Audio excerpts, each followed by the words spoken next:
Factsverse presents what most people eat on Thanksgiving versus what they actually ate on the first Thanksgiving. The first Thanksgiving was a celebration of the English Puritan settlers, that is, the Pilgrims. They joined the Wampanoag Native Americans during the harvest of 1621. It took place in the Plymouth colony of Massachusetts, and, well, today we spend the fourth Thursday every November celebrating Thanksgiving, a day we remember the kindness that Native Americans showed to the Pilgrims. Well, over the years, the holiday has changed. Now it's a day of parades, football games, and even the food has changed. Roast turkey versus wild turkey. There's nothing better than when the roasted turkey comes out of the oven on Thanksgiving. Man, that smell! We buy our turkeys either fresh or frozen at the supermarket nowadays and cook them, but turkey was also served in 1621, but they ate wild turkey that they caught in the fields. Also, the turkeys were smaller back then, and they were boiled, not roasted, and they certainly didn't have deep-fried turkey like some people serve today. Those poor, poor Pilgrims. Pumpkin pie versus boiled winter squash. Pumpkin pie is a classic Thanksgiving dessert. Personally, I can eat it all year long. Well, no dinner is complete without pumpkin pie, at least for Thanksgiving, usually throughout the holidays. Well, since Pilgrims didn't have sugar, flour, or butter on hand to make a pie, they had to make do with boiled winter squash varieties. Yum! Mashed potatoes versus maize. No Thanksgiving would be complete without warm, buttery, creamy mashed potatoes. Man, I'm salivating just saying that.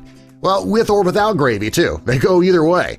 That's a Thanksgiving staple. Now, during the 17th century, there were no potatoes in North America.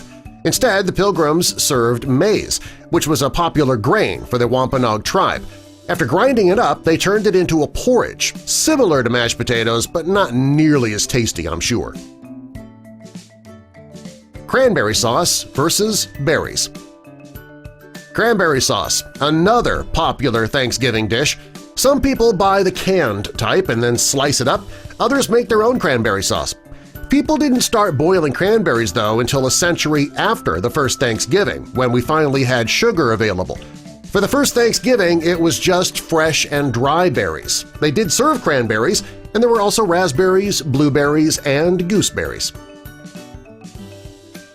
Oyster stuffing versus plain oysters. Now, if this one sounds odd to you, you're not from New England. But if you are from New England, there's a good chance you enjoy oyster stuffing every year at Thanksgiving. The Pilgrims didn't have the ingredients necessary for oyster stuffing, but they did take advantage of the oysters themselves and other mussels that are plentiful in Massachusetts. They were eaten often all year long, but mostly when they were in season, which happened to be October and November. Perfect timing for Thanksgiving. Sweet potato casserole versus turnips. Thanksgiving just isn't Thanksgiving without sweet potato casserole, and the more marshmallows the better, am I right?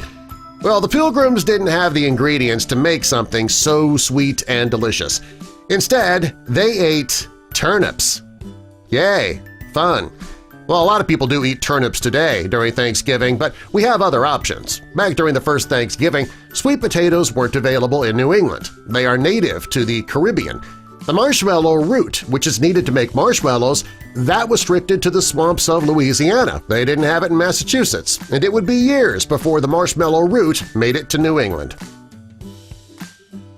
Dinner rolls versus cornbread. Dinner rolls are a traditional Thanksgiving staple. Since the Pilgrims didn't have the ingredients to make dinner rolls, they made cornbread. They used ground maize, meat dropping, and water, and then they would squish the mixture into the shape of a pancake and then cook it over the fire. Green bean casserole versus beans. Green bean casserole. You'll see that on many Thanksgiving tables. It's made with cream of mushroom soup and French fried onions along with the green beans. Since none of those things were available to the Pilgrims, they had to make do with just plain old beans, not the green beans either. They had to deal with kidney beans and pinto beans that were found in the area. They were boiled over a fire and then served whole or mashed. Glazed carrots versus regular carrots. If you don't like sweet potatoes, glazed carrots are a great alternative. The sugar in that glaze brings out the sweetness of the carrots, and it also softens them up. The Pilgrims had regular carrots because the sugar reserve that they brought from England to America had already run out by the fall of 1621, so they didn't have glazed carrots, but they did have regular ones.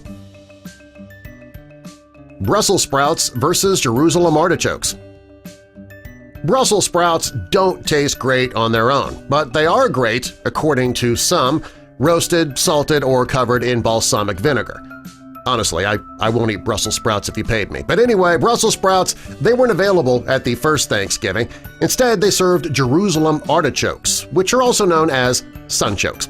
They're abundant in New England, and they were boiled like most of the vegetables prepared by the Pilgrims. Never had sunchokes. Might have to try those sometime. It's gotta be better than Brussels sprouts. Glazed ham versus venison. Some people like to serve ham and turkey at Thanksgiving. There weren't too many wild pigs running around Massachusetts back then, though, and there was plenty of deer. Venison was a very common meat served in 1621, so they had that as well as that turkey on that first Thanksgiving. Gravy and lobster. Most people love to cover their mashed potatoes in gravy. Well, the Pilgrims did not have the gravy that we have today, but they did have lobster. Well, since the English love gravy, there is a chance that they used lobster drippings to make gravy. I don't know, that actually sounds kind of good. I might have to go to a Red Lobster sometime and see if they have that. Macaroni and cheese versus sobaheg. Many people serve baked macaroni and cheese on Thanksgiving. The ingredients for macaroni and cheese, though, weren't available back in 1621, but they did have sobaheg. It's a combination of stew beans, ground nuts, and various meats. This thick, savory dish, it was important to the Wampanoag tribe. Apparently it's not important anymore because nobody has any idea what the heck sobaheg is. And subscribe for more.